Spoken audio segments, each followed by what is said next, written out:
Sebelum kembali ke Reza lagi, kita ada informasi saudara menghadapi Lebaran 2023, PT Jasa Marga ini mulai berbenah mendukung kelancaran arus mudik. Ada seperti penambahan lajur dan juga mengaktifkan tol Japek Selatan 2 meski fungsional.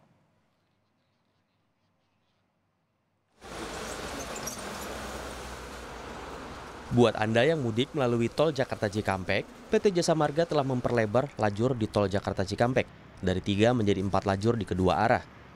Titik pelebaran lajur berada di kilometer 50 hingga 66 arah Cikampek dan kilometer 61 hingga 50 arah Jakarta. Hal ini guna mengantisipasi kepadatan pemudik yang berpotensi terjadi di kilometer 48 arah Cikampek, yakni pertemuan arus dari Jalan Layang MBZ dan tol Jakarta Cikampek. Sementara itu, PT Jasa Marga Japek Selatan menyediakan jalur fungsional Jakarta Cikampek Selatan 2 dalam menghadapi arus mudik Lebaran 2023. Jalur fungsional ini tidak berbayar alias gratis. Meski pembangunan jalur fungsional ini belum selesai, tetapi masih bisa beroperasi khususnya pada arus balik mudik nanti. Charles Rendra, Direktur Utama PT Jasa Marga Japek Selatan bilang, jalur fungsional beroperasi mulai tanggal 19 April. Untuk yang pertama, jalan tol ini digunakan untuk kondisi siang atau malam. Jadi sudah ada pengamannya kalau Sadang Kutanegara sudah ada gadrilnya. Untuk yang Kutanegara Tambang Mekar kami pasang kiri kanannya dengan MCB, pasang reflektor siap digunakan. Dan ini untuk golongan 1 ya, non bus. Namun demikian, tol fungsional hanya beroperasi pada siang dan malam hari atau sesuai diskresi dari kepolisian. Tim Liputan, Kompas TV. Jadi memang kan tol Jakarta Cikampek nih biasanya ada titik-titik kemacetan ya kan Galih. Nah makanya tadi dibuat beberapa kebijakan baru supaya harapannya tidak terjadi kemacetan. Tapi saudara, yang akan mudik tidak hanya di tol Jakarta Cikampek. Kita akan lihat di titik-titik lain di beberapa wilayah di Indonesia yang juga tentu sudah bersiap untuk menyambut para pemudik. Kita punya ada 3 rekan kami, sudah ada Stefani Pandia di Deli Serdang Sumatera Utara, Kika Madona di Surabaya Jawa Timur, dan juga Linda Wirawan di Makassar Sulawesi Selatan. Saya akan ke Medan dulu nih, saya mau terbang ke Deli Serdang di Sumatera Utara. Stefani, jadi ini kan masyarakat tuh sebenarnya diminta untuk mudiknya lebih awal lah gitu supaya tidak terjadi kepadatan yang cukup banyak. Nah kalau di tempat Anda saat ini di Bandara Kuala Namu, sudah adakah peningkatan pemudik di sana?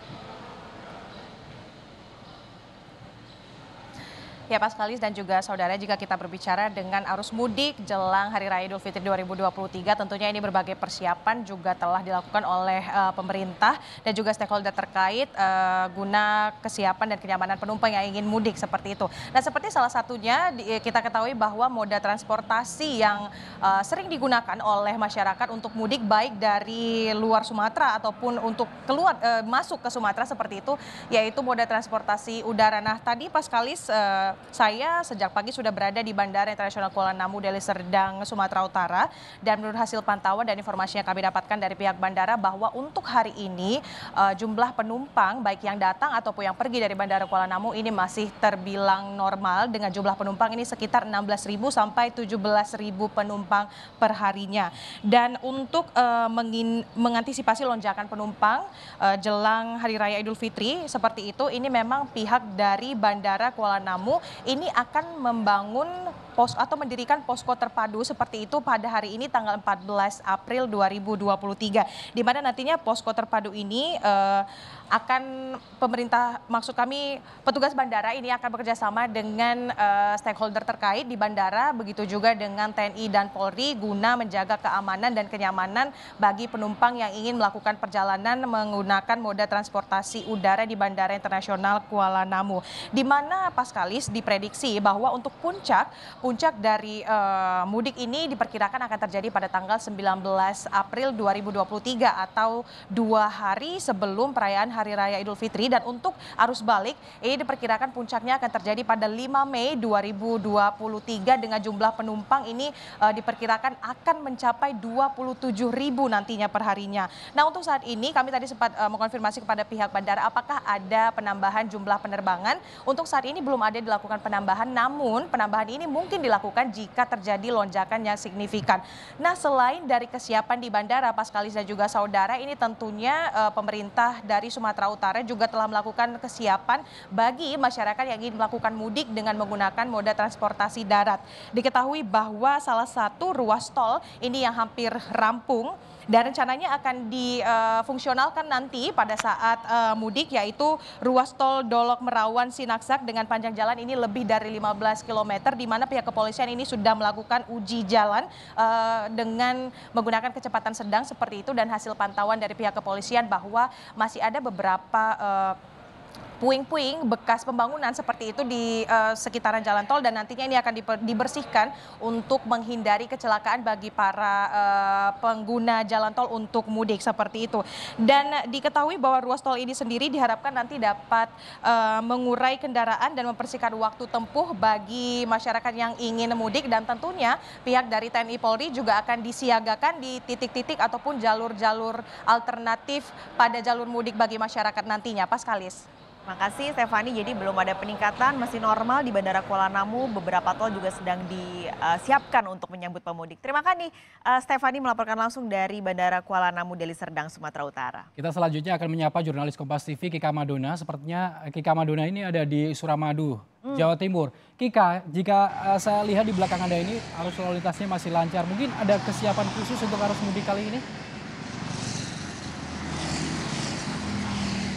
Ya, Gali dan juga saudara, jadi persiapan khususnya tadi sejumlah pejabat juga sudah mulai meninjau bagaimana persiapan secara infrastruktur di kawasan jembatan Suramadu ini, terutama dari sisi kelistrikannya. Ada sejumlah tiang yang juga kemudian tiang listrik dan juga lampu-lampu penerangan yang juga kemudian dicek oleh pejabat tersebut kemudian untuk memastikan bahwa selama pada arus mudik lebaran tahun 2023 ini agar masyarakat bisa tetap mudik dengan lancar dan dengan cahaya yang juga cukup terang. Saya ingin menunjukkan kepada Anda saudara bagaimana siang hari ini.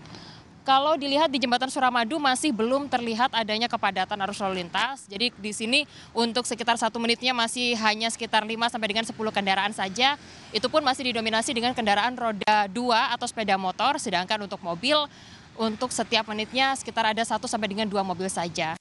Jembatan Suramadu ini merupakan akses utama saudara yang menghubungkan antara Pulau Jawa yaitu dari Surabaya dan juga Pulau Madura. Jadi di sini diprediksi untuk puncak dari arus mudik lebaran tahun 2023 ini akan terjadi pada 1 hari jelang lebaran atau jelang Hari Raya Idul Fitri, di mana diprediksi juga masih akan didominasi dengan kendaraan roda 2. Sementara itu saudara, untuk mengantisipasi adanya kepadatan di sepanjang jembatan Suramadu ini, ada sejumlah aturan yang juga kemudian diterapkan atau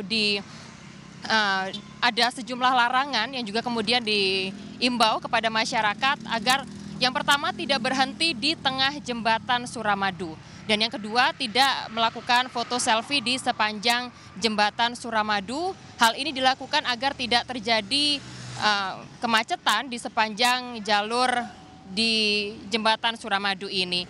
Sementara itu saudara, untuk mengantisipasi adanya kepadatan arus lalu lintas selama mudik lebaran 2023 ini, pemerintah Provinsi Jawa Timur juga menyiapkan sejumlah opsi lainnya. Salah satunya adalah kendaraan khusus untuk mengangkut masyarakat melalui mudik lebaran gratis dari pemerintah Provinsi Jawa Timur. Ada 161 bus, armada bus yang juga kemudian disiapkan oleh pemerintah Provinsi Jawa Timur, salah satunya yang menghubungkan dari Surabaya atau yang mengantarkan masyarakat atau para pemudik dari Surabaya menuju ke Pulau Madura. Demikian Gali. Salah satu yang harus diperhatikan oleh masyarakat atau pemudik ini tidak boleh berhenti di jembatan Suramadu untuk berfoto karena bisa menyebabkan kemacetan nantinya ya. Terima kasih Kika Madona langsung dari Suramadu, Jawa Timur. Oke, kita sudah lihat tadi di Sumatera Utara dari bandara, jalan tol di Surabaya. Sekarang kita akan lihat di pelabuhan.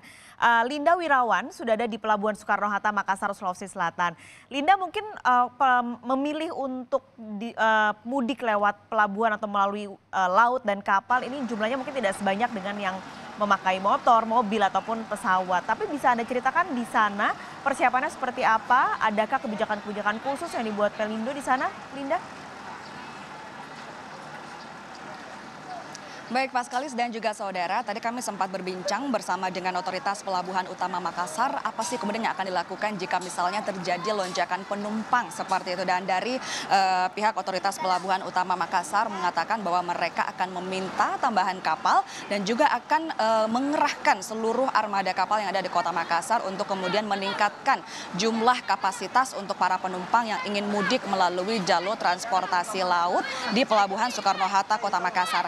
Tadi kami juga sudah sempat berbincang bersama dengan Kepala Otoritas Pelabuhan Utama Kota Makassar, Bapak Hernadi, yang mengatakan bahwa memang Pelabuhan Soekarno-Hatta ini sudah mulai ramai dipadati oleh para pemudik sejak 15 hari jelang Lebaran dan juga jumlahnya terus meningkat hingga hari ini 8 hari jelang Lebaran, yakni pada tanggal 14 April 2023. Tadi kami memang dari pantauan kami melihat sejak pagi tadi sangat banyak sekali, ramai sekali para pemudik yang memadati Pelabuhan Soekarno-Hatta siap membawa barang bawaan mereka dari segala usia, mulai dari anak-anak hingga dewasa untuk kemudian pulang ke kampung halaman mereka melalui moda transportasi laut di Pelabuhan Soekarno-Hatta.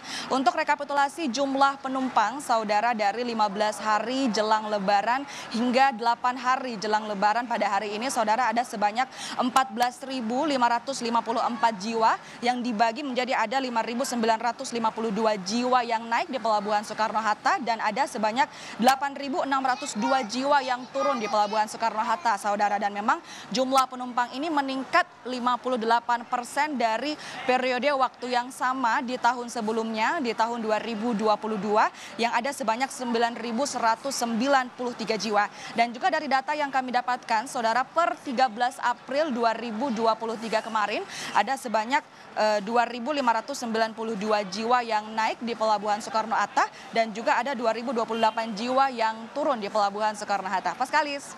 Baik, terima kasih Linda Wirawan melaporkan langsung dari Makassar, Sulawesi Selatan. Sebelumnya ada Kika Madona di Surabaya, Jawa Timur dan Stefani Pandia di Deli Serdang, Sumatera Utara. Terima kasih teman-teman, selamat bertugas kembali.